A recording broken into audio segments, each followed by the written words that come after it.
মৃত্যু পরবর্তী জিন্দিগি, এটা মুমিনের সিফাত, মুমিনের অত্যাবশ্যকীয় অংশ।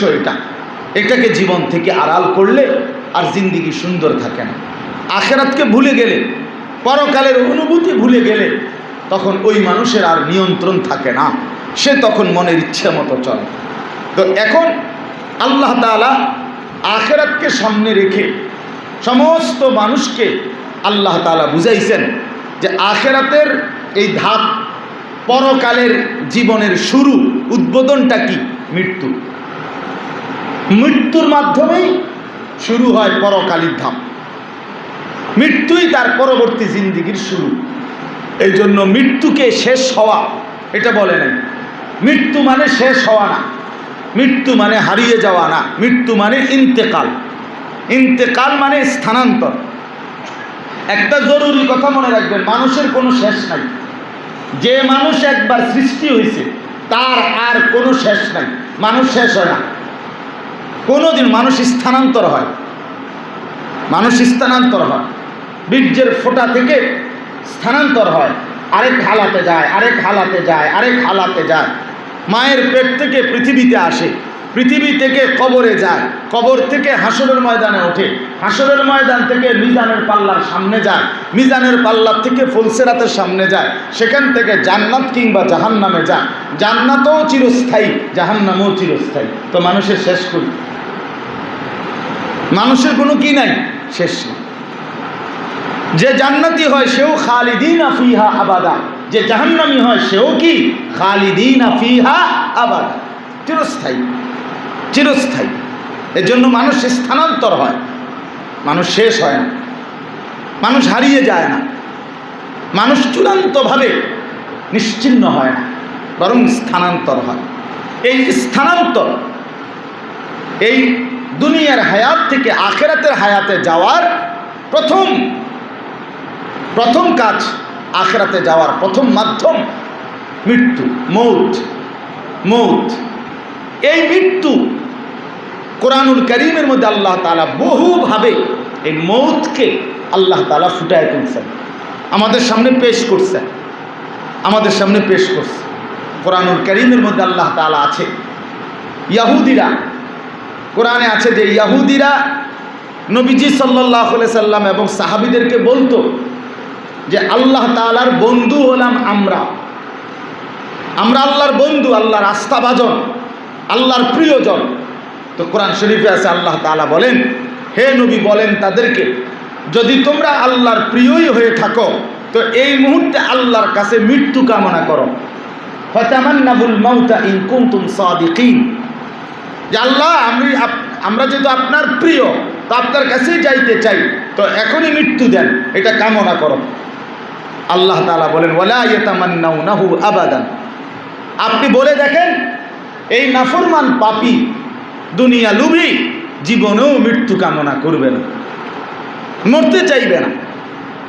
নাফরমান মরতে চায় না, মুমিন থাকতে চায় না। নাফরমান কি করতে চায় না?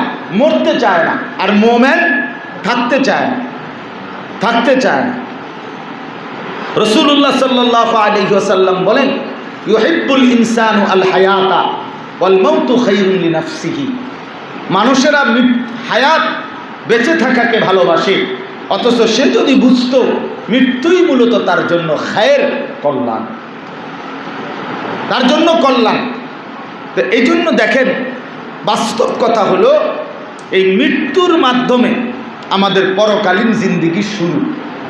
তাহলে একজন মানুষকে পরকালীন জিন্দিগির সফলতা কিংবা ব্যর্থতার যাবতীয় প্রস্তুতি এই হায়াত, দুনিয়া। আমি যে বেঁচে আছি, দুনিয়া কতক্ষণ আছে না আছে সেটা পরের কথা। আমি যতক্ষণ বেঁচে আছি এতক্ষণই আমার হায়াত। এরপরে দুনিয়া থাকলেও কি আর না থাকলেই কি, সেটা আমার দেখার বিষয়। আমার হায়াত, এটাই আমার জিন্দিগি। এর মধ্যে আমি কি করলাম, এর আলোকেই আমার মৃত্যু থেকে আখিরাতের জিন্দিগির শুরু। প্রত্যেকেই এই কথাটা দিল থেকে বিশ্বাস করি যে আমাদের জিন্দিগির দুইটা অংশ। প্রথম অংশ হলো আমাদের এই হায়াতের জিন্দিগি, দুনিয়ার জীবন, ইহকালীন এই জীবন। দ্বিতীয় অংশ হলো মৃত্যু পরবর্তী জিন্দিগি, আখেরাতের জীবন। এই দুইটা একসাথে যে বোঝে সেই বুদ্ধিমান, যে দুনিয়াও আমার, আখেরাতও আমার। আবার দুইটারে মিলায় নেওয়া, দুইটাকে একসাথে গ্রহণ করে নেওয়া, সেই বুদ্ধি। কোরআনুল কারীমের মধ্যে আছে, আল্লাহ তাআলা বলেন, ওয়াবতাগি ফীমা আতাকাল্লাহু দারাল আখিরা ওয়ালা তানসা নসীবাকা মিনাদ দুনিয়া। আল্লাহ তাআলা বলেন, বান্দা আমি তোমাকে যা কিছু দিলাম তার দ্বারা প্রথমত তুমি আখিরাতের ঘর জান্নাত তালাশ করো। হ্যাঁ, তবে দ্বিতীয়ত ওয়ালা তানসা নসীবাকা মিনাদ দুনিয়া, দুনিয়ার প্রয়োজন অংশ ভুলে যেও। তাইলে বোঝা গেল দুনিয়া ভুলতে বলে না, আল্লাহ তাআলা বলছেন উভয়ের মধ্যে সমন্বয় করে নিতে। শেখুল হাদিস হযরত মাওলানা জাকারিয়া রহমতুল্লাহ আলাইহি তিনি ফাজাইলে আমালের মধ্যে লিখছেন যে কমপক্ষে প্রথম কথা হলো এক মুমিন আখিরাতকে প্রাধান্য দিবে, দুনিয়াকে সাথে রাখবে, অথবা সর্বোচ্চ কমপক্ষে যদি সে ফিকির করেও দুইটার, তো কমপক্ষে অর্ধেক অর্ধেক, দুনিয়ার ফিকির করলে অর্ধেক, আখিরাতের ফিকির করলে অর্ধেক। এর চাইতে নিচে নামতে পারবে না, এর চাইতে নিচে আখিরাত নামতে পারবে না। মানে আমার অর্ধেক ফিকির আখিরাত না, তার চাইতে নিচে নেমে গেল আমার আখিরাতের ফিকির, দুনিয়ার অংশ বেড়ে গেল, তাইলে হবে না। এটার প্রমাণ কি? প্রমাণ হলো কোরআনুল কারীমের মধ্যে আল্লাহ তাআলা দোয়া শিখাইছেন। হযরতই লিখছেন এখানে, আল্লাহ তাআলা দোয়া শিখাইছেন, রব্বানা আতিনা ফিদ দুনিয়া হাসানা ওয়া ফিল আখিরাতি হাসানা। এই যে আয় আল্লাহ, আপনি আমাদেরকে দুনিয়ার মধ্যেও হাসানা, যা উত্তম তা দান করেন, আখিরাতেও যা হাসানা, উত্তম সুন্দর তাই দান করেন। তাহলে এখানে দুনিয়াও দেন, আখিরাতও দেন, তবে দুটোটাই উত্তমটা দেন। তাহলে দুনিয়া আখিরাতকে একসাথ করে দিছে। বলে সেই হিসাবে অর্ধেক অর্ধেকও যদি হয়, তারপরেও পরকালীন মুক্তির আশা করা যায়। তার চাইতে নিচে নামার কোনো দলিল হযরত বলছেন কোরআন সুন্নাহর মধ্যে নাই। অর্থাৎ দুনিয়া 3 ভাগের 2 ভাগ আর আখিরাত আমার ফিকির 1 ভাগ, এমন হওয়ার সুযোগ নেই। বরং কোরআন সুন্নাহর প্রথম চাহিদা হলো আখিরাত বেশি হবে, ফিকির দুনিয়া অল্প হবে। মান আহাব্বা দুনিয়াহু আদাররা বি আখিরাতি। নবী সাল্লাল্লাহু আলাইহি ওয়াসাল্লাম বলেন, যে দুনিয়াকে ভালোবাসলো তার আখিরাত ক্ষতিগ্রস্ত হলো। ওমান আহাব্বা আখিরাতাহু আদাররা বি দুনিয়া, যে আখিরাতকে ভালোবাসলো তার দুনিয়া ক্ষতিগ্রস্ত হলো। ফাআসিরু মা ইয়াবকা আলা মা ইয়াফনা। এখন নবীজি সাল্লাল্লাহু আলাইহি ওয়াসাল্লাম বলেন, তোমরা এখন কি করবা? তো নবীজি পরামর্শ দিলেন, অতএব তোমরা যেটা স্থায়ী থাকবে, যেটা স্থায়ী ক্ষণস্থায়ী, স্থায়ী নয়, তো ক্ষণস্থায়ীর উপরে স্থায়ীকেই প্রাধান্য দাও। ফাআসিরু, এই ইসার করো, প্রাধান্য দাও। তাহলে এখান থেকে বোঝা গেল স্থায়ী কোনটা? আখিরাত। কি বলেন? আর ক্ষণস্থায়ী কোনটা? দুনিয়া। তাহলে অতএব দুনিয়ার চাইতে আখিরাতকে কি দাও? প্রাধান্য। তাহলে আমার বলার উদ্দেশ্য হলো প্রথমে এই কথাটা, যে এই দুইটাকে একসাথে মনে রাখা, দুইটাকে একসাথে খেয়াল রাখা, এটা মুমিনের জিন্দেগি, এটা ইমানদারের জিন্দেগি। ইমানদার 1 মিনিটের জন্য আখিরাতকে ভুলতে পারে না, বলার কোনো অনুমতিই নেই, কোনো অনুমতি নেই। কোরআনুল কারীমের মধ্যে সূরা বাকারার মধ্যে একেবারে প্রথমে আল্লাহ তাআলা একজন মুত্তাকি মুমিনের সিফাত, গুণ বলছেন 6টা। এই 6টি গুণের মধ্যে 6 নাম্বার গুণ বলছেন আল্লাহ, প্রত্যেক মুত্তাকির পরিচয়, মুমিনের পরিচয়, অবিল আখিরাতি হুম ইউকিনুন, আখিরাতের ব্যাপারে পূর্ণ ইয়াকিন রাখে। আখিরাতের ব্যাপারে পুরা ইয়াকিন রাখে, শুধু ধারণা না। ধারণা, হ্যাঁ শুনছি হাসরের মাঠ হইব, বলে তো অনেকেই তো কয় দেখি, এত মানুষের যন্ত্র হইতেও পারে, আচ্ছা হইলেও তখন একটা বুঝ হইল। এই সমস্ত ফাইজলামি কথা না, এরকম মস্কারি কথা না, বুঝেন নাই কথাটা? যা না হইতেই পারে, হুজুররা যেহেতু বলে, এত হুজুর কি আর মিশা কথা বলেন, এরকম না বিষয়টা। বরং অবিল আখিরাতি হুম ইউকিনুন, আল্লাহ তাআলা বলেন আখিরাত হবে একেবারে ইয়াকিন, নিশ্চিত, নিশ্চিত, একদমই নিশ্চিত। এই জন্য পরকাল, আখিরাত এটা মুমিনের কলবে, মুমিনের জিন্দেগিতে, মুমিনের বিশ্বাসের মধ্যে ইয়াকিনের সাথে থাকতে হবে। আপনারা জানেন, সবাই পারেন, ইমানের যে 7 বিষয়ে ইমান আনতে হয়, তো এইখানের মধ্যে স্পষ্ট আছে ওয়াল ইয়াউমিল আখির, আমানতু বিল্লাহি ওয়া মালাইকাতিহি ওয়া কুতুবিহি ওয়া রুসুলিহি ওয়াল ইয়াউমিল আখির। এই যে আমার এটার উপরে ইমান আনতে হবে, তাসদীক, অন্তরে মজবুত বিশ্বাস করতে হবে যে আখিরাত নিশ্চিত, আখিরাত নিশ্চিত। আখিরাতের ব্যাপারে গাফেল হওয়ার কোনো সুযোগ নেই, পরকালকে ভুলে যাওয়ার কোনো সুযোগ নেই। কোরআনুল কারীমের মধ্যে আছে, আল্লাহ তাআলা বলেন ইয়ালামুনা যাহিরাম মিনাল হায়াতিদ দুনিয়া ওয়া হুম আনিল আখিরাতি হুম গাফিলুন। আল্লাহ তাআলা বলেন লোকেরা দুনিয়ার বাহ্যিক দিক খুব ভালো বুঝলো, অথচ আখিরাতের ব্যাপারে একদমই গাফেল হয়ে রইল। তাহলে আল্লাহ তাআলা এটা নিন্দা করছে, অপছন্দ করছে, যে মানুষ দুনিয়া তো খুব বুঝলো কিন্তু আখিরাতের ব্যাপারে গাফেল হয়ে রইল, এটা আল্লাহ তাআলা প্রশংসা করে নাই, বরং কি করছেন?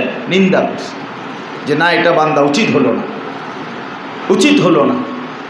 এজন্য আখিরাতের জীবন, পরকালীন জীবন, মৃত্যু পরবর্তী জীবন, এটা মুমিনের জিন্দেগির অংশ।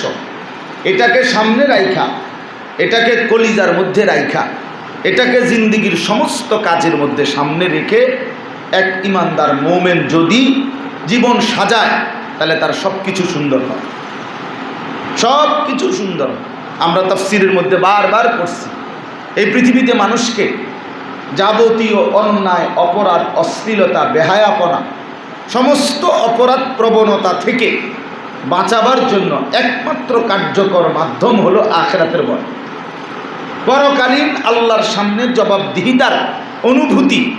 এইটা যার কলিজার ভিতরে যতটা মজবুত, গুনাহ, নাফরমানি, অন্যায়, অসঙ্গতি এর থেকে বিরত থাকার মানসিকতা তার তত বেশি। ওই এমনি পুলিশের ভয়, র্যাবের ভয়, বিজিবির ভয়, আইন প্রশাসনের ভয়, এগুলো তেমন উল্লেখযোগ্য আসর করে না, কারণ প্রত্যেক মানুষ এর মধ্যে আবার ফাঁক ফোকর খুঁজে নেয়, এর মধ্যেই আবার বিভিন্ন নয়সয় বাহির করে নেয়। এই জন্য আপনার এইটা নিয়ে তেমন কোনো কাঙ্ক্ষিত পরিবর্তন হয় না।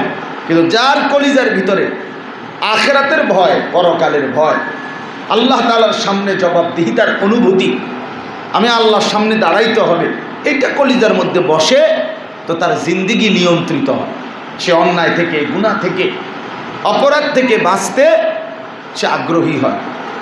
আমার শায়েখ দামাত বারাকাতুহুম, আপনারা বহুত শুনছেন হজরতের মুখে, হজরত সব সময় বলে যে প্রতিটা বান্দা আমাদের চিন্তা করা উচিত আল্লাহ তাআলার এই কথাটা, যে আল্লাহ তাআলা অহরহ আমাদেরকে ডেকে বলে আলাম ইয়ালাম বিআন্নাল্লাহা ইয়ারা, বান্দা তুমি কি জানো আমি কিন্তু সারাক্ষণ তোমাকে দেখি, সারাক্ষণ তোমাকে দেখি। আমি রাতের অন্ধকারেও আমি দেখি, দিনের আলোতেও দেখি, অন্ধকার কুঠিরেও দেখি, প্রকাশ্য মানুষের মাঝেও আমি তোমাকে দেখি। এই যে আমি তোমাকে দেখি, আমার কাছে তুমি ফিরতে হবে, আমার মুখোমুখি হতে হবে, আমার কাছে তোমার জিন্দেগির হিসাব দিতে হবে। আমি তোমাকে তোমার জীবনের প্রতিটি বিষয় সম্পর্কে অবশ্যই জিজ্ঞেস করবো। ওয়ারাব্বিকা লানাসআলান্নাহুম আজমাইন, আল্লাহ তাআলা বলেন কসম বান্দা আমি কিন্তু সমস্ত বিষয় জিজ্ঞেস করব, একটা বিষয়ও আমি ছেড়ে দেব না। এই যে অনুভূতি, এই বিশ্বাস, এই বোধ, এই ফিকির মানুষকে অন্যায় অপরাধ থেকে বিরত রাখে আর ইবাদত বন্দিগিতে উৎসাহিত করে। এজন্য আখিরাতের ভয়, আখিরাতের আলোচনা, পরকালের আলোচনা, মৃত্যুর আলোচনা, কবরের আলোচনা, হাসরের ময়দানের আলোচনা, জান্নাত জাহান্নামের আলোচনা, মিজান হিসাব কিতাবের আলোচনা, ফুলসিরাতের আলোচনা, এটা মানুষের মধ্যে প্রভাব ফেলে বেশি। এজন্য উলামায়ে কেরাম কোরআন সুন্নাহর মধ্যে বিপুল পরিমাণ আলোচনা আখিরাত সম্পর্কে। কোরআনুল কারীমের প্রায় সকল সূরার মধ্যে, সকল রুকুতে বারবার আল্লাহ তাআলা পৃষ্ঠার পর পৃষ্ঠা, পৃষ্ঠার পর পৃষ্ঠা আখিরাতকে বান্দার সামনে তুলে ধরছে।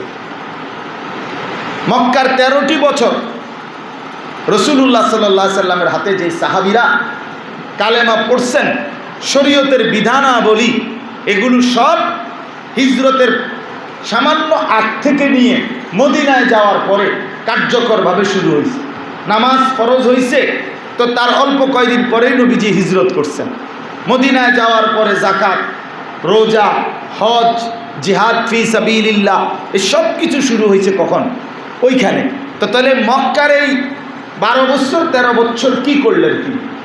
আল্লাহ তাআলা কোরআনুল কারীমের মধ্যে এই মক্কায় নাজিলকৃত কোরআনুল কারীমের মধ্যে 3 ভাগের 2 ভাগ সূরা মক্কি সূরা, মানে মক্কায় নাজিলকৃত সূরা। তাহলে এখানে আল্লাহ তাআলা শরীয়তের প্রায় সমস্ত বিধান, হুকুম, আহকাম দিলেন মদিনায়, কিন্তু তো মক্কায় কি করলেন? মক্কায় এই সাহাবায়ে কেরামের দিলে 12টি বছর, 13টি বছর, 10টি বছর একটানা কোরআনের আয়াত নাজিল করে রাসূলুল্লাহ সাল্লাল্লাহু আলাইহি সাল্লামের জবানের মাধ্যমে আখিরাতকে সাহাবায়ে কেরামের কলিজার মধ্যে বসাইছে। আপনি দেখেন মক্কা সূরা, মক্কি সূরার প্রধান বৈশিষ্ট্য হল মক্কি সূরা, যে মানে মক্কায় নাজিলকৃত সূরাগুলোর মূল আলোচ্য বিষয় হলো আখিরাত, পরকাল, পুনরুত্থান, মানে কবর থেকে আবার উঠাবে, এই নিয়েই ঘুরে ঘুরে আলোচনা। বারবার বারবার ইদাস সামাউন ফাতারাত, ইদাস শামসু কুব্বিরাত, ইদাস সামাউন শাক্কাত, আল্লাহ তাআলা বারবার বলছেন লা উকসিমু বিয়াউমিল কিয়ামাহ আম্মা ইয়াতাসাআলুন। ঘুরে ঘুরে আল্লাহ বুঝাইছেন, ঘুরে ঘুরে বুঝাইছেন, মানে আখিরাত নিশ্চিত, আখিরাত নিশ্চিত, আখিরাত নিশ্চিত, মৃত্যু নিশ্চিত, কবর নিশ্চিত, হাসরের ময়দানে দাঁড়াইবা এটা নিশ্চিত বান্দা, এটা নিশ্চিত। তোমাকে আমলনামা দেয়া হবে এটা নিশ্চিত। তোমার জিন্দেগির এই আমলনামা তোমার হাতে নিয়ে আল্লাহ তাআলার মুখোমুখি হইতে হবে, মিজানের পাল্লায় ওজনের জন্য দিতে হবে, ফুলসিরাত পার হইতে হবে, চির গন্তব্য জান্নাত কিংবা জাহান্নাম পৌঁছতে হবে। এই কথাগুলোই বারবার বারবার বারবার আল্লাহ তাআলা মক্কার সূরাগুলোর মধ্যে আল্লাহ তাআলা নাজিল করেছেন। সাহাবায়ে কেরামের কলিজার মধ্যে এইভাবে আখিরাত বসাইছেন। 24 ঘন্টা সাহাবায়ে কেরাম হাঁটতে চলতে যেন চোখের সামনে, যে আমি যেমন ওই দেয়াল ঘড়িটা দেখতেছি, আপনাদেরকে দেখতেছি, তো সাহাবায়ে কেরাম যেন আখিরাতকে এভাবে চোখের সামনে দেখতেন। এইভাবে ওনারা কলিজার মধ্যে এটা বসাইছেন, যেন চোখের সামনে দেখতেন, ওনারা আখিরাতকে দেখতেন, আখিরাতকে সামনে রেখে রেখে জিন্দেগি কাটাইছেন। তাইলে ভাই আমার, আখিরাত এবং পরকাল, মৃত্যু পরবর্তী জিন্দেগি, এটা মুমিনের সিফাত, মুমিনের অত্যাবশ্যকীয় অংশ। এটাকে জীবন থেকে আড়াল করলে আর জিন্দেগি সুন্দর থাকে না। আখিরাতকে ভুলে গেলে, পরকালের অনুভূতি ভুলে গেলে তখন ওই মানুষের আর নিয়ন্ত্রণ থাকে না, সে তখন মনের ইচ্ছে মতো চলে। তো এখন আল্লাহ তাআলা আখিরাতকে সামনে রেখে সমস্ত মানুষকে আল্লাহ তাআলা বুঝাইছেন যে আখিরাতের এই ধাপ, পরকালের জীবনের শুরু, উদ্বোধনটা কি? মৃত্যু। মৃত্যুর মাধ্যমেই শুরু হয় পরকালীর ধাপ, মৃত্যুই তার পরবর্তী জিন্দেগির শুরু। এই জন্য মৃত্যুকে শেষ হওয়া এটা বলে নাই। মৃত্যু মানে শেষ হওয়া না, মৃত্যু মানে হারিয়ে যাওয়া না, মৃত্যু মানে ইন্তেকাল। ইন্তেকাল মানে স্থানান্তর। একটা জরুরি কথা মনে রাখবেন, মানুষের কোনো শেষ নাই। যে মানুষ একবার সৃষ্টি হয়েছে তার আর কোনো শেষ নাই, মানুষ শেষ হয় না।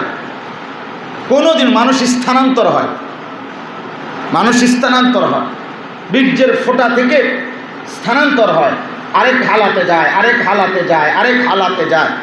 মায়ের পেট থেকে পৃথিবীতে আসে, পৃথিবী থেকে কবরে যায়, কবর থেকে হাসরের ময়দানে ওঠে, হাসরের ময়দান থেকে মিজানের পাল্লার সামনে যায়, মিজানের পাল্লার থেকে ফুলসিরাতের সামনে যায়, সেখান থেকে জান্নাত কিংবা জাহান্নামে যায়। জান্নাতও চিরস্থায়ী, জাহান্নামও চিরস্থায়ী। তো মানুষের শেষ করি, মানুষের কোনো কি নাই, শেষ নেই। যে জান্নাতি হয় সেও খালিদিনা ফিহা আবাদা, যে জাহান্নামী হয় সেও কি খালিদিনা ফিহা আবাদা, চিরস্থায়ী, চিরস্থায়ী। এর জন্য মানুষ স্থানান্তর হয়, মানুষ শেষ হয় না, মানুষ হারিয়ে যায় না, মানুষ চূড়ান্তভাবে নিশ্চিহ্ন হয় না, বরং স্থানান্তর হয়। এই স্থানান্তর, এই দুনিয়ার হায়াত থেকে আখিরাতের হায়াতে যাওয়ার প্রথম কাজ, আখিরাতে যাওয়ার প্রথম মাধ্যম মৃত্যু, মৌত।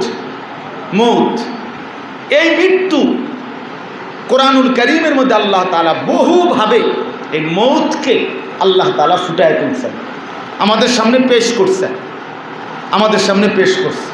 কোরআনুল কারীমের মধ্যে আল্লাহ তাআলা আছে, ইয়াহুদিরা, কোরআনে আছে যে ইয়াহুদিরা নবীজি সাল্লাল্লাহু আলাইহি সাল্লাম এবং সাহাবীদেরকে বলতো যে আল্লাহ তাআলার বন্ধু হলাম আমরা, আমরা আল্লাহর বন্ধু, আল্লাহর আস্থাভাজন, আল্লাহর প্রিয়জন। তো কোরআন শরীফে আছে আল্লাহ তাআলা বলেন, হে নবী বলেন তাদেরকে, যদি তোমরা আল্লাহর প্রিয়ই হয়ে থাকো তো এই মুহূর্তে আল্লাহর কাছে মৃত্যু কামনা করো। ফাতামান্নাবুল মাউতা ইন কুনতুম সাদিকিন, যে আল্লাহ আমরা যেহেতু আপনার প্রিয়, তো আপনার কাছেই যাইতে চাই, তো এখনই মৃত্যু দেন, এটা কামনা করো।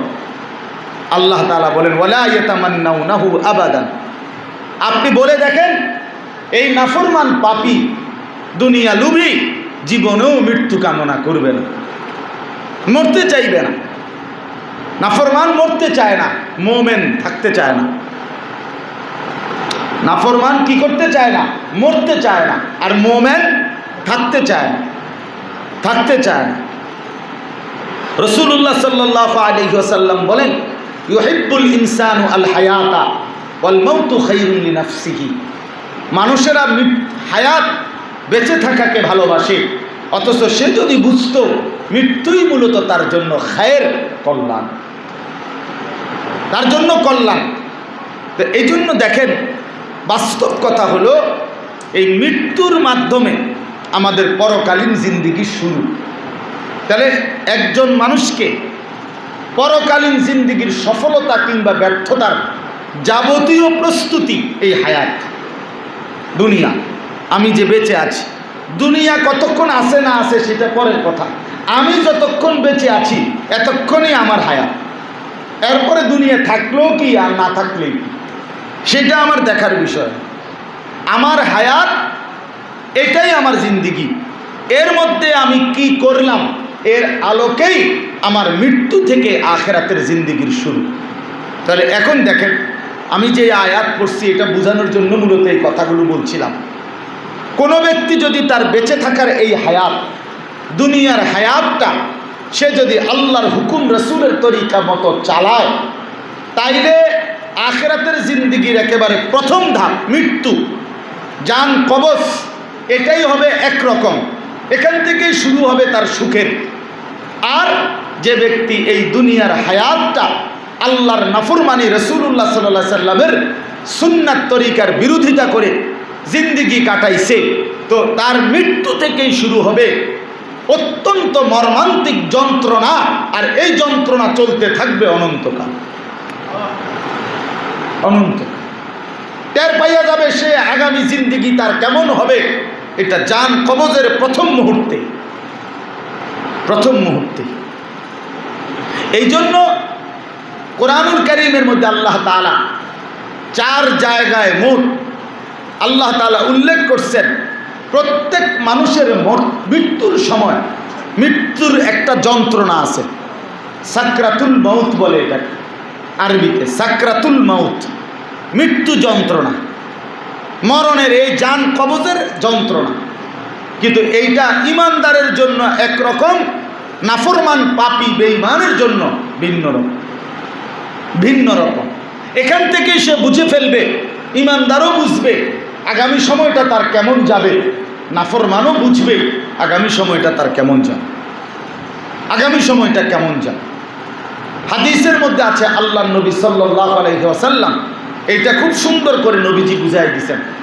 কোন ইমানদারের মৃত্যুর সময় যখন হয়, আল্লাহর হুকুম পালন করছে ইমানদার নেককার, নবীজি সাল্লাল্লাহু আলাইহি সাল্লাম বলেন তার মৃত্যুর সময় যখন হয়, আসমান থেকে প্রথমত একদল অত্যন্ত সুন্দর চেহারার আকৃতির ফেরেশতা আল্লাহর পক্ষ থেকে আসমান থেকে ওই ব্যক্তির কাছে নেমে আসে। নাই না, ওই ফেরেশতাদের হাতের মধ্যে জান্নাতের কাফন বুঝেন তো না, যেটা গায়ে লাগায় আর কাপড়, জান্নাতি কাফন এবং জান্নাতি সুগন্ধি তাদের কাছে থাকে। এবং ওই মৃত যে বেটা মারা যাবে, ইমানদার মোমেন, তার চোখের দৃষ্টি যেতটুকু যায় সে দেখতে পারবে বরাবর চোখ দিয়া, এতটুকু দূরত্বে ওই ফেরেশতারা আইসা বসে। এর একটু পরেই মালাকুল মউত আজরাইল অত্যন্ত সুন্দর আকৃতিতে ওই নেককার মোমেনের কাছে এসে বসে, একদম শিয়রে। এরপরে শিয়রে বসে ওই ইমানদার নেককার আল্লাহর হুকুম মান্যওয়ালা বান্দাকে মালাকুল মউত ডাক দিয়ে বলে, হে পবিত্র আত্মা, আল্লাহর ক্ষমা, আল্লাহর সন্তুষ্টির দিকে বেরিয়ে আসো। রূহকে ডাক দেয়। আল্লাহ নবী সাল্লাল্লাহু আলাইহি ওয়াসাল্লাম বলে, উম্মত, তোমাদের জগ, তোমাদের বালতি বা জগ পানি ভরা, এটা যদি কাট করিলে যেভাবে আরামসে পানি পড়ে, ঠিক তেমনিভাবে ইমানদারের রূহ এইভাবেই আরামসে স্বাভাবিকভাবে ওই মালাকুল মউত আজরাইলের হাতে চলে আসে। সাথে সাথে ওই ফেরেশতারা আজরাইলের হাত থেকে এই রূহটাকে নিয়ে ওই জান্নাতি কাফন দিয়া মোড়াইয়া সুগন্ধি দিয়া মাইখা দেয়। ফেরেশতারা তখন আসমানের দিকে এই রূহটাকে নিতে থাকে, আর 7 আসমান পর্যন্ত সমস্ত ফেরেশতারা, যেই ফেরেশতা যেই এরিয়াতে আছে, ওনারা জিজ্ঞেস করে এদেরকে যে এই পবিত্র রূহটি কার। তখন ফেরেশতারা তার সবচেয়ে সুন্দর নাম, যেটা তাকে মানুষ সুন্দর নামে চিনত, এই নামটা তার উচ্চারণ করে করে পরিচয় দিতে দিতে আল্লাহ তাআলার আরশে আজিমের কাছে নিয়ে যায়। আল্লাহ তাআলা তখন বলে, আমার আরশের নিচে আমার নেক বান্দাদের নাম লেখার যে খাতা ইল্লিয়িন, সেখানে আমার এই পবিত্র বান্দার নামও তুলে নাও। লিখে দেয়। এরপরে আল্লাহ তাআলা বলেন, এইবার তাকে আবার রূহটা পুনরায় তার ওই মাটির দেহে ফেরত দাও, কারণ আমি আমার বান্দাকে আবার ওই মাটি থেকেই পুনরায় হাসরের ময়দানে তুলব। এরপরে তার রূহ ফেরত দেওয়া হয় এবং ফেরেশতা 2 জন তার প্রশ্ন করে এবং পরবর্তী ধাপ তার জান্নাতের নিয়ামত, জান্নাতের আরাম কবর থেকেই শুরু হয়েছে। আমি সংক্ষেপে বললাম। আচ্ছা, আমার যেটা বলার উদ্দেশ্য হলো এরপরের অংশ। হাদিসের মধ্যে আছে আল্লাহ নবী সাল্লাল্লাহু আলাইহি ওয়াসাল্লাম বলেন, কিন্তু কোন নাফরমান, পাপী, বেঈমান, আল্লাহর অবাধ্য, জীবনভর আল্লাহর নাফরমানিতে কাটাইছে, তার মৃত্যুটা কেমন হয়? নবীজি সাল্লাল্লাহু আলাইহি ওয়াসাল্লাম বলেন, আসমান থেকে প্রথমত এই নাফরমান যখন মুমূর্ষ মৃত্যুর কাছাকাছি হয়, তখন আসমান থেকে একেবারে কুৎসিত চেহারার একদল ফেরেশতা নেমে আসে। তাদের কাছে একদম দুর্গন্ধযুক্ত চট বস্তা তাদের কাছে থাকে। চট বস্তা, যে বস্তা প্রচণ্ড দুর্গন্ধওয়ালা, এই চট নিয়ে তারা ওই নাফরমানের চোখের সীমানায় আইসা বসে। মালাকুল মউত আজরাইল আসে। মালাকুল মউত আজরাইল একটু পরে এসে ওই নাফরমানের কাছাকাছি এসে অত্যন্ত কুৎসিত আকৃতিতে, অত্যন্ত বিকট আকৃতিতে মালাকুল মউত এসে যখন দাঁড়ায়, তখন সে বলে যে, হে অপবিত্র আত্মা, আইয়াতুহান নাফসুল খাবিসা, হে খবিশ আত্মা, আল্লাহর অসন্তুষ্টির দিকে বেরিয়ে আয়, বেরিয়ে আয়। উখরুজি ইলা সাখাতিল্লাহ, আল্লাহর অসন্তুষ্টির দিকে বাইর হও। রুহুকে ডাক দেয়। আল্লাহ নবী সাল্লাল্লাহু আলাইহি ওয়াসাল্লাম বলেন, নাফরমান পাপীর রুহুটা তখন আপনার কলিজার থেকে বের হতে চায় না, বরং সারা দেহের মধ্যে দৌড়াইতে থাকে। ফেরেশতা তখন একটা হাত দিয়ে একটা টান মারে, এক টানে ছিঁড়লে এটা এসে কণ্ঠনালীর কাছে এসে আটকায়। প্রথম টানের সাথে ছিঁড়ে ফেলে, রুহুটা ছিঁড়ে ফেলে, কণ্ঠনালীর কাছে আইসা আটকায়, কণ্ঠনালীর কাছে। রাসূলুল্লাহ সাল্লাল্লাহু আলাইহি ওয়াসাল্লাম ওই জামানার উদাহরণ দিছেন। আপনাদেরকে আমি বুঝার সুবিধার্থে বলতে চাই, একেবারে চোখে দেখা জিনিস, যেমন সহজে বুঝবেন। কথার কথা, এই যে মোবাইলটা নতুন কিনলে মোবাইলের একটা বক্স দেয়, এই বক্সটার উপরটা এত পাতলা পলিথিন দিয়া টাইট করে লাগানো থাকে পলিথিন। এই পলিথিনটা এমনি আরামসে, এটা যেরকম আমি খুললাম পলিথিন, এটা কোনো এমনি খোলা যায় না, এটারে টাইনা টাইনা কি করতে হয়, সিরা খুলতে হয়। বুঝেন নাই কথাটা? এটা এত শক্ত হয়ে লাগিয়ে থাকে পলিথিন যে এইটা এমনি টান দিয়ে স্বাভাবিক খোলে না, এটা সিরা সিরা কি করতে হয়, খুলতে হয়। তো আল্লাহ নবী সাল্লাল্লাহু আলাইহি সাল্লাম বলেন, কাবাবের শিকের মধ্যে উদাহরণ দিছে। আমাদের যে শিক কাবাব বানায় গোশত, এই কাবাবের শিকের মধ্যে আপনার গোশত যখন বানায়, কাবাব বানায়, তখন এই কাবাবের গোশত আপনার খোলার পরেও শিকের মধ্যে ছোট্ট ছোট্ট গোশতের টুকরা লাগিয়া থাকে। এগুলা হয় হাত দিয়া অথবা ভিজা আপনার কাপড় দিয়া টাইনা টাইনা কি করতে হয়, বের করতে হয়, সিরা সিরা বাহির করতে হয়, কারণ এগুলো ছোট্ট ছোট্ট টুকরা। আল্লাহ নবী সাল্লাল্লাহু আলাইহি সাল্লাম বলেন, উম্মত, নাফরমানের রুহুটা এই কণ্ঠনালীর মধ্যে আইসা আটকায়া যায়, আর মালাকুল মউত আইসা তখন এই হাত দিয়ে এই আপনার কাবাবের শিকের গোশত যেভাবে টাইনা টাইনা খোলে, অথবা ওই যে বললাম এই কাগজ, এটা পলিথিন, এটা যেভাবে ছিঁড়ে, এইভাবে রুহুটা ছিঁড়া টাইনা হেসরাইয়া তারপরে বের করে। মানে এটা ছিঁড়া ভিড়া যায়, ছিন্ন ভিন্ন হয়েছে। এরপরে ওই ফেরেশতার আইসা ওই দুর্গন্ধযুক্ত চটের মধ্যে এইটাকে মোড়াইয়া নেয়, আসমানের দিকে উঠতে থাকে। কিন্তু প্রথম আসমানের কাছে যাওয়ার পরে লা তুফাত্তাহু লাহুম আবওয়াবুস সামা, আল্লাহ তাআলা বলেন, নাফরমানের জন্য আসমানের দরজা খোলা হয় না, আসমানের দরজা খোলা হয় না। ওয়ালা ইয়াদখুলুনাল জান্নাহ হাত্তা ইয়ালিজাল জামালু ফি সাম্মিল খিয়াত, আল্লাহ তাআলা বলেন, এবং এই নাফরমান জান্নাতেও প্রবেশ করতে পারবে না। পারবে সেদিন যেদিন আপনার সুইয়ের ছিদ্রের মধ্যে ওঁট ঢুকতে পারবে। অর্থাৎ সুই আছে না, সুইয়ের যে ছিদ্র যেটা দিয়ে সুতা ঢুকায়, এই ছিদ্রটা, এটা দিয়ে একটা ওঁট, এটা দিয়ে বের করা সম্ভব? কথা বলেন না কেন? সম্ভব না। আল্লাহ তাআলা বলেন, তোমাদেরকে উদাহরণ দিয়ে বুঝাইলাম বান্দা, সুইয়ের ছিদ্র দিয়া যেরকম ওঁট বের করা অসম্ভব, এই নাফরমান জান্নাতে যাওয়া এরকম অসম্ভব, এরকম অসম্ভব। আল্লাহ তাআলার ফেরেশতারা তখন আসমানের দিকে এই রূহকে উঠতে দেয় না।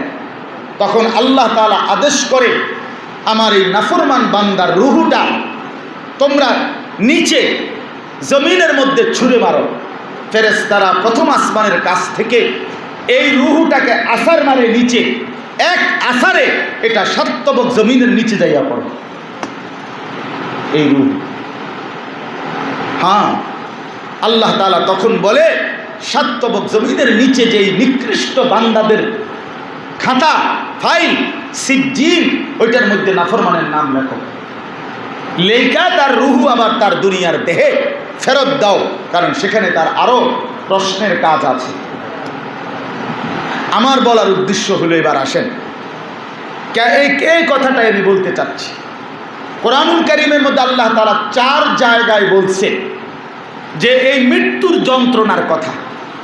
তো প্রত্যেক পাপী নাফরমান, আল্লাহর অবাধ্য, আখিরাতকে ভুলে গেছে, বন্দিগিকে ভুলে গেছে, নিজের জিন্দিগির আখিরাতকে ভুলে গেছে। আল্লাহ তাআলা বলছেন, বান্দা বিশ্বাস করো, এই মানুষটা মৃত্যুর মুখে যখন তার জান কবজের সময় এই কষ্ট এবং ভীষণ যন্ত্রণা ভোগ করবে, তখনই সে বুঝে ফেলবে আগামী সময়টা তার কেমন যাবে, আগামী সামনের ধাপগুলো তার কি হবে, তার কবরে কি হবে, তার হাসরে কি হবে, তার ফুলসিরাতে কি হবে, তার জাহান্নামে কি হবে, সে বুঝে ফেলবে। তো আল্লাহ তাআলা কোরআনের 4 জায়গায় বলছেন। 1 নাম্বার, ওয়াজাআত সাকরাতুল মাউত বিল হক। আল্লাহ তাআলা বলেন, বান্দা বিশ্বাস রেখো, সত্যি সত্যি মৃত্যুর যন্ত্রণা আসবে, মৃত্যুর যন্ত্রণা হবে। কোনো ঈমানদারের জন্য মৃত্যুর যন্ত্রণাটা উপলব্ধি হবে না তার, কিন্তু কোনো নাফরমান, কোনো পাপী, তার মৃত্যুর যন্ত্রণা হবে বড় বেশি ভয়ানক, বড় বেশি ভয়ানক, খুব বেশি ভয়ানক। আচ্ছা, এই হলো 1 আয়াত। 2 নাম্বার, কোরআনুল কারীমের মধ্যে আছে, সূরা আনআমের মধ্যে, আমি আপনাদের শুনাই।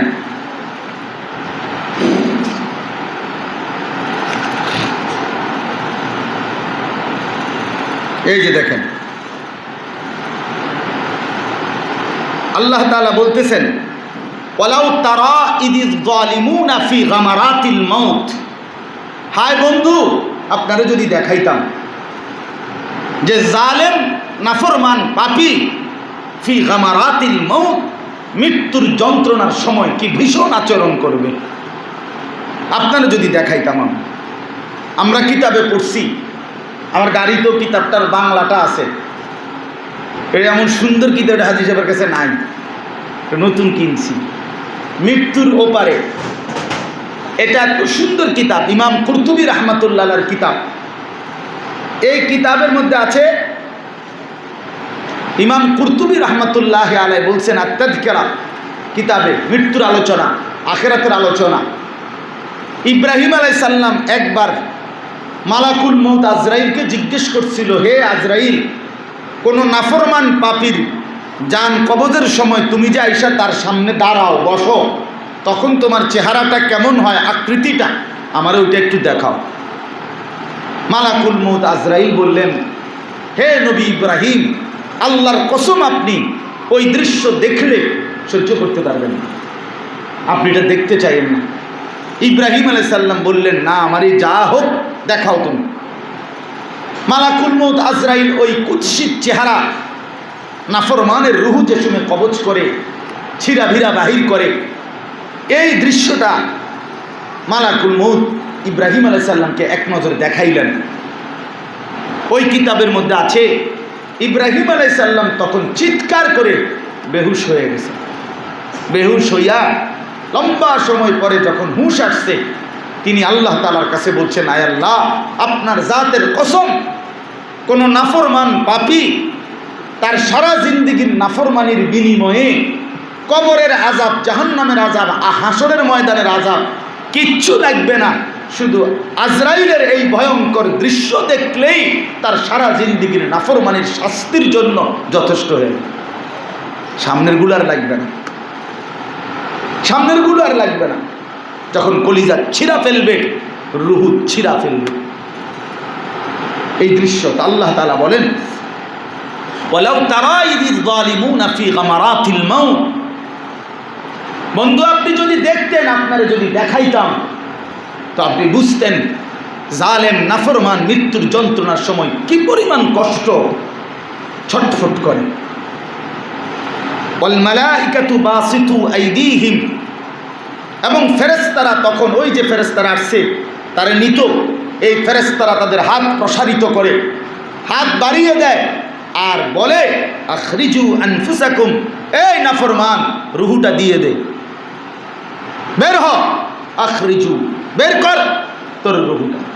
এরপরে ফেরেশতারা বলে, আল ইয়াউমা তুজজাউনা আযাবাল হুন, আজকে তোকে অত্যন্ত মর্মান্তিক শাস্তি দেয়া হবে, তুই এখন দেখবি জান কবজ কি পরিমাণ কষ্ট, মৃত্যু যন্ত্রণা কতটা ভয়ানক, এখন টের পাই। এখন অর্থাৎ স্বাভাবিকভাবে বের হতে দিবেন। আমি বহুবার বলছি, কোরআনে আছে, কোনো নাফরমান পাপীকে হাসরের ময়দানে ফেরেশতারা স্বাভাবিকভাবে হাঁটতে দিবে না, স্বাভাবিকভাবে হাঁটতে দিবেন। এক জায়গা থেকে আরেক জায়গায় নিবে, এটাও লাথি দিতে দিতে, ধাক্কা দিতে দিতে নিবে, একদম ফুটবলের মতো লাথি দিতে দিতে। যা নাফরমান স্বাভাবিক হাঁটতে পারবেন। ইয়াসলাহা মাদমুমান মাদহুরা, আল্লাহ বলছে জাহান্নামীকে, নাফরমানকে হাসরের ময়দানে প্রথমত বেইজ্জতি করা হবে, এরপরে ধাক্কা দিতে দিতে জাহান্নামে নেওয়া হবে। স্বাভাবিক স্বাভাবিক হাইটা যাইতে পারবেন। তো আল্লাহ তাআলা বলেন, ফেরেশতারা বলবে আজকে তোকে দেখাবো মজা, যে জান কবজ তোর কি পরিমাণ কষ্ট হয়, কতটা মর্মান্তিক কষ্ট। এই হলো দ্বিতীয় আয়াত। 3 নম্বর হলো সূরা ওয়াকিয়ার মধ্যে আছে, আল্লাহ তাআলা বলেন, ফালাউলা ইদা বালাগাতিল হুলকুম ওয়া আনতুম হিনা ইদিন তানজুরুন ওয়া নাহনু আকরাবু ইলাইহি মিনকুম ওয়ালাকিন লা তুবসিরুন। আল্লাহ তাআলা বলেন, এ তোমরা যারা আখিরাতকে মানো না, পরকালকে বুঝতে চাও না, মৃত্যু পরবর্তী জিন্দেগিকে বিশ্বাস হতে চায় না, তো আমি আল্লাহ তাআলা তোমাদেরকে চ্যালেঞ্জ করলাম, কোনো নাফরমান তোমার আত্মীয় স্বজন পরিচিত জন যে দুনিয়ার মধ্যে নাফরমানি আল্লাহর অবাধ্যতা করে কাটাইছে, কারণ সে মনে করছে আখিরাত নাই, পরকাল নাই, তো তার যখন মালাকুল মউত আজরাইল রুহুটা টান দিয়া কণ্ঠনালীর কাছে, হুলকুম মানে কণ্ঠনালী, কণ্ঠনালীর কাছে যখন নিয়ে আসে, তখন তো তোমরা তাকাইয়া দেখতেছো যে সে মরে যাচ্ছে, আমি আল্লাহও তখন থাকি সেখানে, তোমরাও তো আছো, তো তোমাদের ক্ষমতা থাকলে তারজিউনাহা ইন কুনতুম সাদিকিন, তোমাদের কথা যদি সত্য হয় তাহলে এই নাফরমানের রূহ তার দেহে ফিরায় দাও, ফিরায় দাও, আজরাইলের হাত থেকে তারে বাঁচায় দাও, তারে মৃত্যু থেকে ঠেকায় দাও। কই পারছনি কোনোদিন? কথা বলেন না কেন? পারছি কোনোদিন? কোনো আত্মীয়, কোনো স্বজন, কোনো ডাক্তার, কোনো কবিরাজ, কোনো ওজা, কোনো বৈদ্য, পারছি কোনোদিন? তো কেন বড়াই করছো? কেউ তো তার কোনো আপনজনকে কোনোদিন হাজার কোটি টাকার মালিক হোক, রাজপ্রাসাদের মালিক হোক আর অট্টালিকার মালিক হোক, সে তো তার স্বজনকে মৃত্যুর সময় ফিরাইয়া ধরতে পারেনি, তাইলে কেন বড়াই করছি? এই হলো 3 জায়গা। আল্লাহ তাআলা বলছেন যে নাফরমানের মৃত্যুর যন্ত্রণা অত্যন্ত ভয়ানক হবে, আর কেউ চাইলেই সেটা তাকে তখন আর ফেরত নিতে পারবে না। এবার আসেন, এই 4th নাম্বার হলো আমি যে আয়াত পড়ছি সূরা কিয়ামার আয়াত 29 নম্বর পারা 75 নম্বর সূরা। আল্লাহ তাআলা বলেন, কাল্লা ইদা বালাগাতিত তারাকি, হায় বান্দা শোনো, কখনোই হবে না, তোমরা কখনোই নিজেকে বাঁচাতে পারবে না। ইজা বালাগাতিত তারাকি, নাফরমান পাপীর রুহু যখন কণ্ঠনালী, একই অর্থ, কণ্ঠনালীর কাছে আসবে, তখন সে মৃত্যুর যন্ত্রণায় ছটফট করবে। অকিলা মান রাক, তার আশেপাশের লোকেরা বলবে, তারে ঝাড় দাও, তারে ফুঁক দাও, তার জন্য ওজা আনো, ডাক্তার আনো, কবিরাজ আনো, বৈদ্য আনো, যা পাও আনো, অ্যাম্বুলেন্স আনো, হসপিটালে পাঠাও। আল্লাহ বলে না, অগান্না আন্নাহুল ফিরাক, নাফরমান ঠিকই বুঝে ফেলছে আজকে তাকে দুনিয়ায় থাকতে দেওয়া হবে। তোমরা না চিল্লাচিল্লি করতেছো ডাক্তার নিয়া, সে তো বুঝে ফেলছে আজ আর তাকে থাকতে দেওয়া হবে। ইলা রব্বিকা ওয়ালতাফাতিস সাকু বিসাক, আল্লাহ তাআলা বলেন নাফরমান পাপী যখন বুঝে ফেলে, আজরাইলকে দেখা ফেলে, যখন রূহ নিয়ে টানাটানি শুরু হয়, তখন তার 2টা পায়ের গোড়ালি, পায়ের যেই গোসা, আমরা যে জুতা পরি, পায়ের যেই নিচের অংশ, এই পায়ের গোড়ালি এইভাবে একটার সাথে একটা লাগিয়া যায়, যে আল্লাহ তাআলা বলে নাফরমান নিজের পায়ের গোড়ালিটা একটু নড়াইবার মতো ক্ষমতাও রাখে না। ইলা রব্বিকা ইয়াউমাইদিনিল মাসাক, এই অবস্থাতেই তাকে আল্লাহ তাআলার কাছে ফেরত নেওয়া হবে। এবার আল্লাহ তাআলা বলেন, আমার যেটা মেন উদ্দেশ্য, এই শেষ কথা হলো, এই 4টা আয়াতের মধ্যে আপনি বুঝছেন যে নাফরমান পাপী আল্লাহর অবাধ্য ব্যক্তির মৃত্যুর যন্ত্রণা, জান কবজের যন্ত্রণা খুব ভয়ানক হবে কি না বলেন? এখন আল্লাহ তাআলা বলেন মৃত্যুর যন্ত্রণা, জান কবজের যন্ত্রণা কেন এতটা ভয়ানক হইল? কোন পাপের কারণে মৃত্যুর যন্ত্রণা এত মারাত্মক হলো কেন? যে ফেরেশতা টান দিয়ে ছিঁড়া ফেললো রুহুটা, আর টাইনা হেসরাইয়া ছিঁড়া এরপরে শরীরের ভেতর থেকে বের করলো। কেন এমন হলো? কি অপরাধের কারণে? আল্লাহ নিজে বলেন ফালা সাদ্দাকা ওয়ালা সাল্লা। অপরাধ হলো ১ নাম্বার, সে আমি আল্লাহর উপরে ঈমান আনে নাই, আর ২ নাম্বার আমার ফরজকৃত নামাজ আদায় করে নাই। ফালা সাদ্দাকা ওয়ালা সাল্লা ওয়ালাকিন কাযযাবা ওয়া তাওয়াল্লা। বরং সে আমার প্রতিটা কথা মিথ্যা মনে করেছে, আমি আল্লাহর হুকুম থেকে মুখ ফিরায় এনেছি। সুম্মা যাহাবা ইলা আহলিহি ইয়াতামাত্তা। অথচ আমার নাফরমানি করেও নিজের স্ত্রী সন্তান পরিবার, নিজের পাড়া পড়শি, নিজের বন্ধু মহলের কাছে অহংকারের সাথে খাইছে, ঘুমাইছে, দুনিয়া চালাইছে এমনভাবে সে যে পাপী, অপরাধী, মৃত্যু, চোর, ডাকাত, সুদখোর, হারামখোর, জিনাখোর, ব্যভিচারী, এই নিয়ে তার কোনো লজ্জা, শরম, বিব্রত মানসিকতা, এতগুলো পাপ যে করতেছে এই নিয়ে কোনো পেরেশানি নাই, বরং অহংকারী। আল্লাহ বলেন এই শেষ কথা, আউলা লাকা ফাআউলা সুম্মা আউলা লাকা ফাআউলা। অতএব হে নাফরমান, শুনে নাও, তোমার দুর্ভোগ তো মাত্র শুরু হলো। তোমার এই প্রথম দুর্ভোগ, আবার তোমার দুর্ভোগ আসবে, আবার তোমার দুর্ভোগ আসবে, আবার তোমার দুর্ভোগ আসবে। তোমার লাঞ্ছনা, তোমার লাঞ্ছনা, তোমার জন্য লাঞ্ছনা, তোমার জন্য লাঞ্ছনা। 4 বার বলছেন আল্লাহ, তুমি কষ্ট পাইবা কমপক্ষে 4 বার। 1 নাম্বার জান কবজের সময়, 2 নাম্বার কবরের মধ্যে, 3 নাম্বার হাসরের ময়দানে, 4 নাম্বার জাহান্নামে। এই কয়টা হইল? আউলা লাকা ফাআউলা সুম্মা আউলা লাকা ফাআউলা। এক কথা 4 বার বলছে আল্লাহ। তোমার জন্য দুর্ভোগ, তোমার জন্য দুর্ভোগ, তোমার জন্য দুর্ভোগ, তোমার জন্য দুর্ভোগ। বন্ধু আমার, আজকে উপসংহারে আমি এই কথাটা বলতে চাই, মৃত্যুর এই ভয়ানক যন্ত্রণা, জান কবজের এই কষ্ট হবে তার, নামাজ পড়তো না যে, আল্লাহর প্রতি ঈমান রাখতো না যে।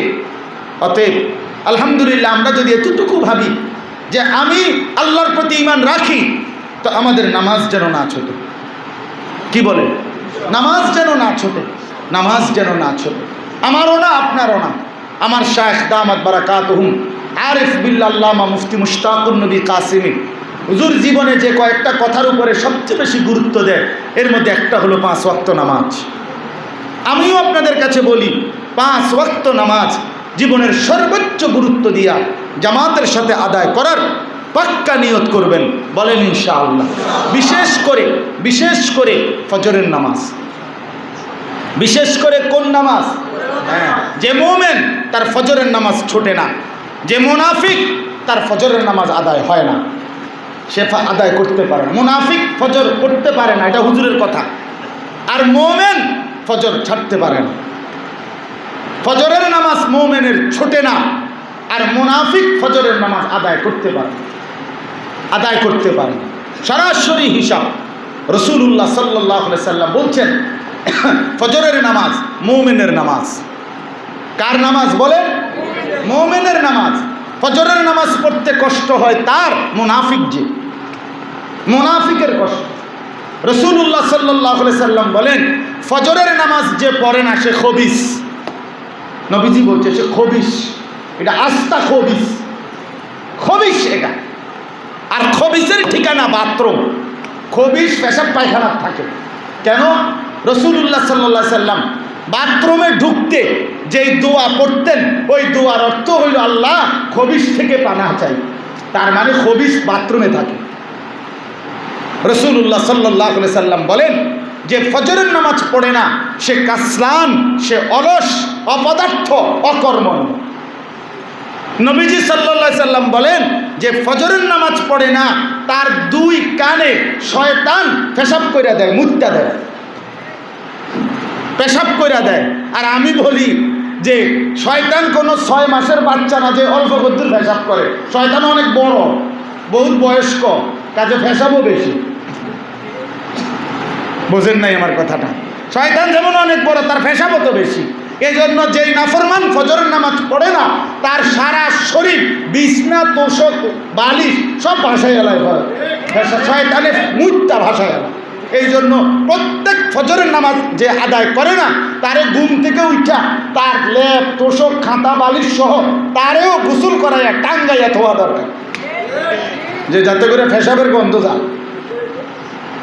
হ্যাঁ, এই জন্য দয়া করে ফজরের নামাজ ইনশাআল্লাহ নিজের ঘর, পরিবার, স্ত্রী, সন্তান নিয়ে আদায় করবেন।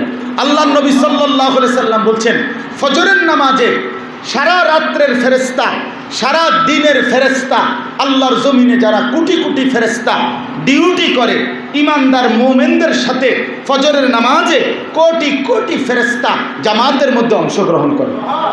রাসূলুল্লাহ সাল্লাল্লাহু আলাইহি সাল্লাম বলেন, ফজরের 2 রাকাত যে নামাজ আদায় করে, নবীজি বলছেন সে আল্লাহ তাআলার জিম্মাদারির মধ্যে চলে যায়, আল্লাহর জিম্মায় চলে যায়। আল্লাহ তাকে নিজের করে নেয়, যেন আল্লাহ বলে, ফজর পড়লা তো তুমি আমার হয়ে গেলা, তুমি আমার হয়ে গেলা, তুমি আজকে তোমার সারাটা দিন আমি আল্লাহ দেখব, আমি আল্লাহ দেখব।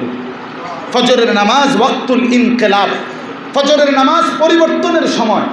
ফজরের নামাজের মধ্যে বাতিলের পরাজয় হয়, ফজরের ওয়াক্তে মুমিনের বিজয় হয়। কোরআন শরীফে আছে, কোরআন শরীফে পূর্ববর্তী লূত আলাইহিস সালামের কওম, হুদ আলাইহিস সালামের কওম, শুআইব আলাইহিস সালামের কওম, সালেহ আলাইহিস সালামের কওম, এই 4টি অবাধ্য জাতিকে আল্লাহ আযাব দিয়ে ধ্বংস করে দিয়েছেন। আর এই 4টি জাতিকে আল্লাহ ধ্বংস করেছেন ফজরের ওয়াক্তে। এই জন্য ফজরের ওয়াক্তে নাফরমানের পরাজয় হয়, ইমানদারের বিজয় হয় ফজরের ওয়াক্ত। এই জন্য আমরা প্রত্যেকে ইনশাআল্লাহ, এটা হাদিসের বক্তব্য, ফজরের নামাজের মুসল্লি যারা ইমাম মাহদির সৈন্য হবে, তারা ফজরের নামাজের মুসল্লি যারা দাজ্জালের বিরুদ্ধে লড়বে, তারা ফজরের নামাজ যে পড়ে না, সে প্রথম ধাক্কাতেই দাজ্জালের খপ্পরে পড়ে যাবে, ঈমান রক্ষা করা কঠিন হয়ে যাবে। হ্যাঁ, এই জন্য আমরা ইনশাআল্লাহ প্রত্যেকেই নিয়ত করি। আল্লাহ তাআলা কোরআন স্পষ্ট বলছে, ফালা সাদ্দাকা ওয়ালা সাল্লা, যে নামাজ পড়ে নাই, যে আমি আল্লাহর উপরে ঈমান রাখে নাই, তার মৃত্যুর যন্ত্রণা হবে বড় মারাত্মক। এই জন্য আবারও বললাম, আমরা নিয়ত করলাম আমরা 5 ওয়াক্ত নামাজ পড়বো ইনশাআল্লাহ। এবং বিশেষ করে কোন নামাজ বলেন, আবার বলেন কোন নামাজ? ফজরের নামাজ, ফজরের নামাজ, ফজরের নামাজ, ফজরের নামাজ, ফজরের নামাজ। রাসূলুল্লাহ সাল্লাল্লাহু আলাইহি সাল্লাম এই পৃথিবী থেকে যেদিন বিদায় নিছিলেন, রবিউল আউয়াল মাসে সোমবারে, স্পষ্ট কিতাবের মধ্যে আছে আস-সিরাতুন নববিয়্যা, সৈয়দ আবুল হাসান আলী নদভী রহমাতুল্লাহর লিখিত কিতাব, এটার বাংলা অনুবাদ আছে নবী এ রহমত এই নামে। এই কিতাবের মধ্যে আছে রাসূলুল্লাহ সাল্লাল্লাহু আলাইহি সাল্লামের ইন্তেকাল হয়েছে যেই সোমবারে রবিউল আউয়াল মাসে, সেদিন ফজরের নামাজের সময় তিনি সাহাবায়ে মসজিদে যেতে পারেন নাই, প্রচণ্ড অসুস্থ ছিলেন। আল্লাহ নবী সাল্লাল্লাহু আলাইহি সাল্লাম ফজরের নামাজের ওয়াক্তে নিজের হুজরার পর্দা সরাইয়া আয়েশা রাদিয়াল্লাহু তাআলা আনহার মাধ্যমে মসজিদে নববী পুরা মসজিদ ভরা সাহাবীদেরকে দেখছেন আবু বকর রাদিয়াল্লাহু তাআলা নূর ইমামতিতে নামাজ পড়ছে। আল্লাহ নবী মুচকি হাসি দিয়া চোখের পানি ফেলে দিছেন, আর আয়েশাকে বলছেন, আয়েশা, আমার 23 বছরের মেহনত সার্থক। আমি 23টা বছর গত কষ্ট করেছি, পাথরের আঘাত সয়েছি, পেটে পাথর বাঁধছি, দান দান শহীদ করেছি, আমার দিবা নিশির কান্না, রক্ত, চোখের পানি, পেটে পাথর বাঁধা, এই কষ্ট, এই সব কিছুর বিনিময়ে আমার স্বপ্ন ছিল আমি মৃত্যুর আগে আমার উম্মতকে নামাজের মধ্যে পূর্ণ দেখব। আমি ফজরের নামাজে পূর্ণ দেখলাম। এরপরেই হাদিসে আছে আল্লাহ নবী সাল্লাল্লাহু আলাইহি সাল্লাম এরপরেই সোমবার দিন ফজরের নামাজের পরে নবীজি হাত তুলে আল্লাহকে বলছিলেন, আল্লাহুম্মা রফিকাল আলা, আল্লাহ আপনার কাছেই এবার আমি যেতে চাই। তো সেদিনই নবীজি জোহরের নামাজের আগেই ইন্তেকাল করেছেন। এজন্য উম্মতকে নবী শেষ কোন নামাজে দেখছেন? আবার বলেন, শেষ হাসি দিছেন কোন নামাজ দেখা? হ্যাঁ, চোখের পানি ফেলছেন কোন নামাজ দেখা? ফজর, ফজর, ফজর, ফজরের নামাজ। মহল্লাকে মহল্লা, এলাকাকে এলাকা, এলাকাকে এলাকা ফজরের নামাজে মুসল্লি নাই। ফজরের নামাজে হায় মুসলমান, জিন্দিগি তো মুসলমানের ভাগ্য, মুসলমানের বিজয়, মুসলমানের পতাকা উড়বে না ওই বক্তৃতা দিয়া হবে না, স্লোগান দিয়া হবে না, সেজদা দিয়া গোলামি করে আল্লাহকে রাজি করে চোখের পানি ফেলে এরপরে কালেমার পতাকা উড়াইতে হবে। হ্যাঁ হ্যাঁ, এজন্য ফজরের নামাজের মুসল্লি যারা, তাদের হাতে কালেমার বিজয়, ইমানের বিজয়, ইসলামের বিজয়।